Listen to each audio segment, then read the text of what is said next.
Turning your engine 1N471.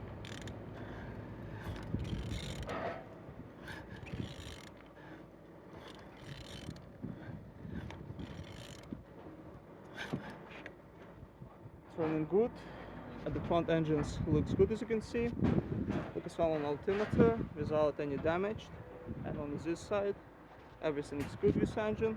Starter no broken, as you can see. Same as well like a gearbox. And on this side everything's good. Compressor no broken, as you can see. And on the top all connectors without any damage. Everything nice. On the bottom all sump without any cracks, no leaks, only dent on this part. And turning your engine 1N471.